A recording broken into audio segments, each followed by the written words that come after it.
we're learning about inventors and about stories about what you've been up to. Alizah, would you please start things off? Maybe what is Spherehead? What have you invented? Absolutely. So I have it right here. This is the Hey, Spherehead memory foam pillow. let's get you on the big screen. There it is. Okay, cool. Back. This is the side you would sleep on. The head rests in the center concave, and then the neck indent mirrors the natural curve of the cervical spine. And for back sleepers, it's very beneficial because it prevents the head from twisting too far over the shoulder during the night as it rests along the outer curve of the cheek. So it helps prevent neck muscle strain and keeps the spine aligned. It's also helpful for side sleepers because it rests along that outer curve of the face. It won't interfere with any sleep apparatus like an eye mask or a CPAP machine. I personally love the Spherehead pillow because I'm a back and side sleeper. And what I love about it is it rolls with you as you move during the night. So I can seamlessly transition between sleeping positions. And it also has a charmeuse fabric pillowcase.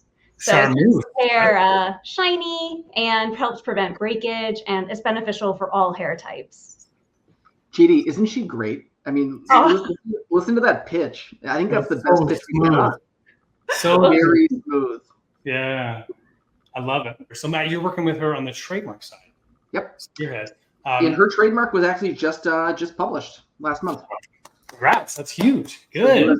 So accepted her trademark application. No issues with descriptiveness or likelihood of confusion.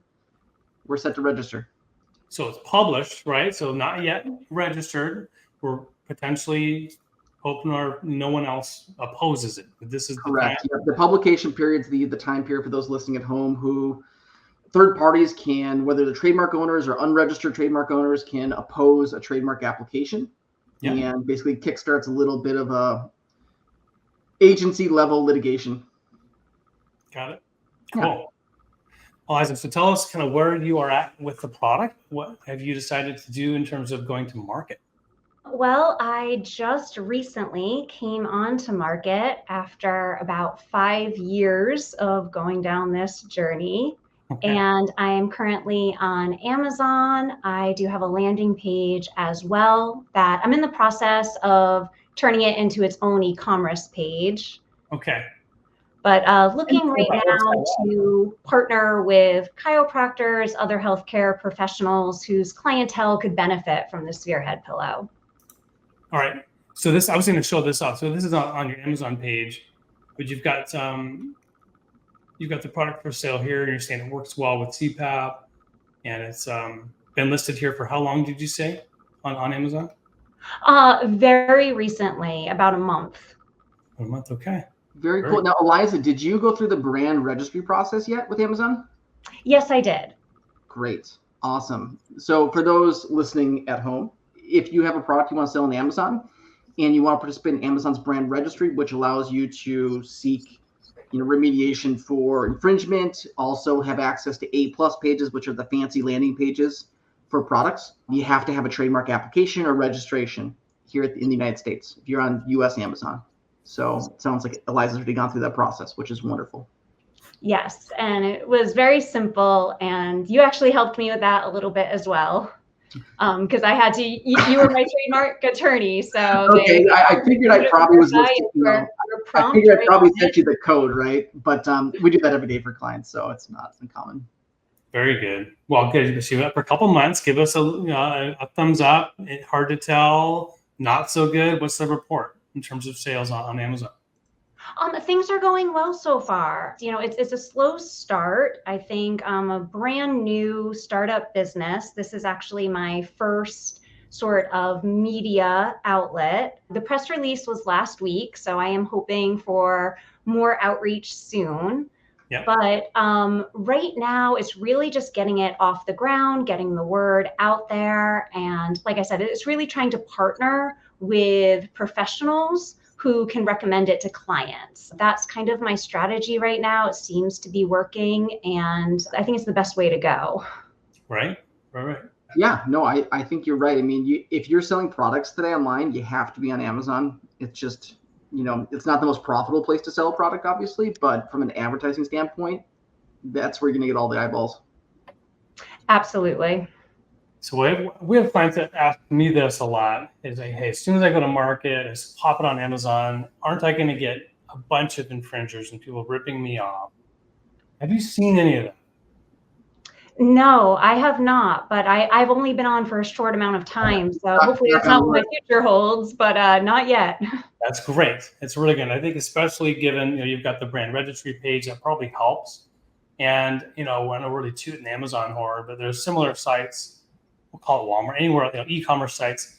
They've really, I think, stepped up in terms of their ability or not ability, but their enforcement, if you will, of their own pages, right? They don't want to have, owners of the mark having multiple copies, right? And have people taking their products off because they can't combat, rip-offs or copycats. So wouldn't you agree, Matt? Have you seen that with some of your other clients that have had trouble? Yeah, absolutely. Getting knocked off is nothing new. Alizah, where are you manufacturing your product? Is it abroad or is it here? Unfortunately, it's abroad for right now, but that's not my goal. I did try to have it manufactured here in the United States, but the point of the Spherehead pillow is a lot of specialty pillows sell for over $100, and I wanted to keep this affordable. Yep. And I would have had to quadruple the price if I wanted it to be made in America. So right now, it is being made overseas. Sure. But in the future, I'm hoping to open my own manufacturing plant and just do it myself. And that way I'll be able to keep the costs low and have more control as well. Great. By the way, I should just mention that sidebar, I have a client who is a basically pillow manufacturer here in Minneapolis, and they sell directly into Target. So they're both a producer and seller into Target, but they also represent other companies that they manufacture for into Target. So once you get a little bit more traction in the marketplace, we should chat and I'll introduce you. Oh, thank you so much. I mean, I worked with them. They're great. Always wonderful, honestly, Mag. I so appreciate working with you throughout these last few years. Good. And I should say the entire staff at Bold, because my patent side, they're just wonderful. Thank you. Well, thank you for saying that. I had a quick comment here from Liz. Liz Atlin made a comment about this recommendation, rather, for you to join I Fund Women. So if you push your idea and pitch the project moving forward, maybe she's a part of them. Liz, if you're still on, if you have a way, for her to get in contact with you or just to reach out to I Fund Women, take a look at that if you're looking for more funding. Maybe start your manufacturing. I appreciate that, Liz. Thank you. Absolutely. That's wonderful and so thoughtful of you to send that along. I truly appreciate it. Love it. Okay, one thing I heard on when you were doing your pitch that kind of resonated with me is this was not an overnight success. Okay, this was 5 years in the making. You said that. Yes. That's a huge amount of time. That may not be what people listening that are they have a cool idea, they want to just go straight to market want to hear, but it's a reality. Can we kind of go back in time and talk about some of that 5 years and have you share with some of our inventors that might be listening live or after the fact about some of those major milestones you went through and lessons learned? So yes, it has been nearly 5 years. And I would say that every step of my journey has felt right around the corner. But what I have learned as an inventor and now an entrepreneur is there are constant bumps in the road, and I circumvent one hurdle and another just then pops up. So basically, I would say to take any sort of expected timeline and add about 1.5 years to it. So true. So right. True. Patience is what this takes. But ultimately, I guess my greatest accomplishments along this way were, of course, getting my patents. I have a utility and a design, the trademark that Matt helped me with. And then it was really the prototype stage that took quite a substantial amount of time, of course, because even though this is the first product I'm releasing to the public, I wanted to make sure that it would be successful and really helpful to people, and that it would benefit as many people that it possibly could. So that took several years and a lot of resources and patience. Then finally getting to market was a hurdle in and of itself. So getting the website up, doing the PR, it really is a long journey. But I would advise anyone thinking of pursuing their own business or inventing a product to just remain flexible, keep adjusting and moving forward, and eventually you'll reach your goal. Yeah. I think you just like persistence, right? Just dogged. You're going to make this happen, hell or high water kind of thing. It seems the overall trend in some of the few inventors I can count on my hands that have really made it. You'd fall into one of those categories for sure. And so let's talk about maybe one of the particular steps, in that early journey, as you started to, wonder, is this patentable? What started you down that journey? Because it's pretty early, if you can remember back. But was it someone told you, or you talked to someone else that said no, or was it just all your own research? How did you go about that initial spark and wanting to reach out to see if this was protectable with a patent? Well, to be honest, I just needed this pillow. It lived in my head. And like I said, I am a back and side sleeper, and I was struggling quite a bit for many years to find an adequate pillow. They all had different issues for me that I don't want to take the time to go into, but I just thought the best way of going about inventing it for myself was to go through the patent route. It wasn't necessarily thinking about bringing a product to market personally. I was just looking to have someone else invent it and I could use it. That's Really? not the way that my journey went, but that's actually why I reached out for patents. Was really, I just wanted someone to make this pillow for me to get a good night's sleep. Necessity is the mother of invention, of course, right? You needed this to be able to sleep better. So like you say, you don't want to get into the details, but I imagine there's something significant. I mean, you want better sleep, or to sleep, period, and be able to have comfortable rest. And so you wanted somebody to do it. Turns out that somebody was you. Tell me what that means. I mean, did you kind of develop it as you were going through the early stages of the filings?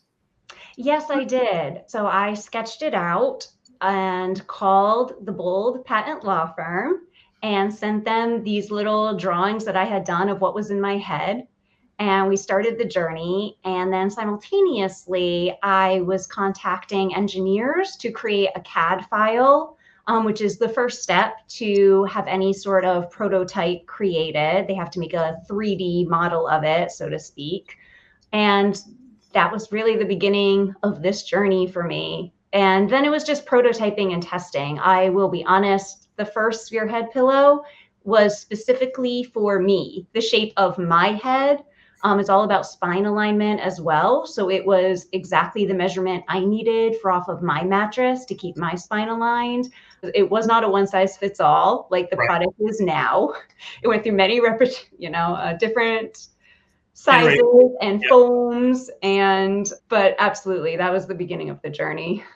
Cool. Alizah, I'm going to jump in really quick. Alizah, tell us a little bit about your professional background. It sounds like you're not an engineer. No. So tell me, I guess, about your background and how that translated into a new product category entirely. Not at all. So I was a paralegal for 17 years. But not a patent or trademark paralegal. I did probate and estates. Got it. So very different fields. And I had no familiarity whatsoever with being an inventor or patent law. This was really, like you said, it was just a necessity for me because I am a back sleeper primarily. And because I had a desk job, I would wake up in the middle of the night, my neck muscles would be twisting and straining all night long. And I would then go to work where I'm sitting, and I just had a lot of neck problems. I had migraines. It was difficult. The pillows that were on the market held my head at a 90-degree angle. Those are the only ones that addressed this sort of issue of it falling over the shoulder in the middle of the night in this unnatural twist. And those were really restricting and hot, and also prevented me from rolling over to my side in the middle of the night. So there was no background whatsoever. It was a whole new avenue for me. Yeah. One, I wanted to point out that initial spark in that why you reached out is you didn't have all of what it looks like now, all perfectly dialed in, the design, the material types. It was sketches.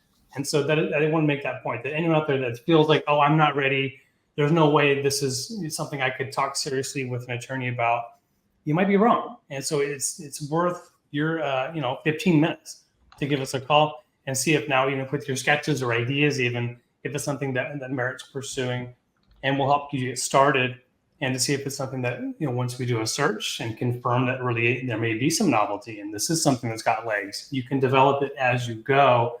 It doesn't need to be perfectly done, all ironed out of the gate.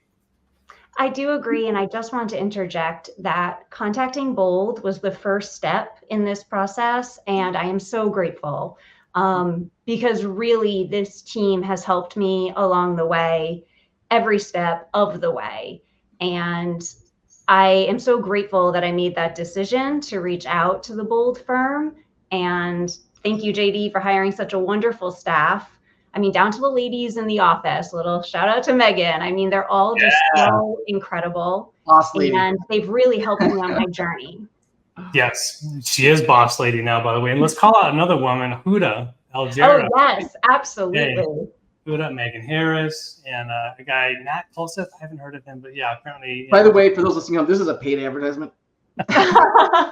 Just kidding. Not paid. Yeah, no, unpaid. Well, I rave about everyone that I've worked with, to be honest, because I mean, they're all amazing and they're supportive, and it's really important to trust your team and the people that you are working with. I would say that's another lesson that I have learned. Whoever believes in you and believes in your product is invaluable, and you should really appreciate them and their support. And I always try to express that. Thank you, Alizah, for coming on and being brave to share your journey.